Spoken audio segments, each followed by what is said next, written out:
નમસ્કાર. સુરતમાં તારીખ 6 અને 7ના તારીખે જે ભારે વરસાદ વરસ્યો તેમાં ઘણા બધા વિસ્તારોમાં પાણી ભરાઈ ગયા હતા અને તેના કારણે ઘણા બધા જે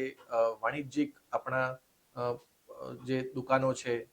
ઘણા બધા જે શેડ્સ છે તેનામાં પણ પાણી ભરાવાથી ઘણું બધું નુકસાન વેપારીઓએ વેઠવું પડ્યું છે. તો આ બાબતે અત્યારે ઓલરેડી એમને રાહત આપવા માટેની જે પ્રક્રિયા છે એની વિચારણા ચાલી રહી છે. સાથે સાથે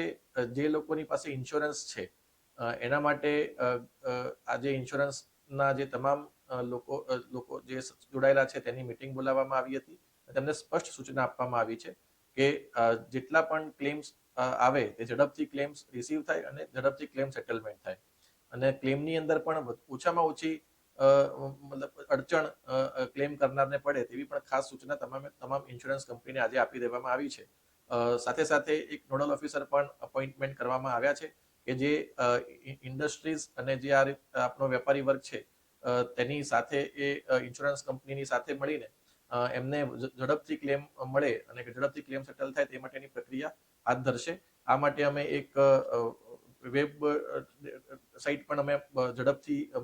અમલમાં મૂકીશું, જેમાં કોઈ પણ ઇન્સ્યોરન્સ એજન્સી માટે કોઈ પણ એવું કોઈ એને ગ્રીવન્સ હોય તો તેમાં રજૂ કરી શકે અને અમે એ જ જે ફરિયાદ છે ઇન્સ્યોરન્સ કંપનીને ટ્રાન્સફર કરી શકીએ. વધુમાં જે બીજી એક બાબત ખાસ મારે ધ્યાન દોરવાની છે કે અત્યારે કેટલીક જગ્યાએ રિપેરિંગ શોપ્સ હોય કે પછી અનાજની દુકાનો હોય ત્યાં ઘણો બધો ભાવ લોકો પાસેથી લેવામાં આવી રહ્યો છે. તો આ પ્રકારની જે કાળાબજારી જે અમુક વસ્તુઓમાં કે જ્યાં રિપેરિંગની, કારણ કે ઘણી બધી વસ્તુઓ છે કે જે અત્યારે હાલ રિપેર કરવા પાત્ર હોય અને રિપેર કરાવવી પડે, તો જે આ પ્રકારના જે શોપ્સ છે કે જે ઓટો રિપેર હોય અથવા તો અન્ય મશીન્સના રિપેરિંગ હોય કે કોઈ પણ પ્રકારનું રિપેરિંગ હોય એના માટે જે સામાન્ય કરતાં વધારે ભાવ અત્યારે જ્યાં લેવામાં આવી રહ્યા છે, તો તેવા લોકોને સ્પષ્ટ શબ્દોમાં ચેતવણી આપવામાં આવે છે કે આ પ્રકારની કાર્યવાહી કરતા જો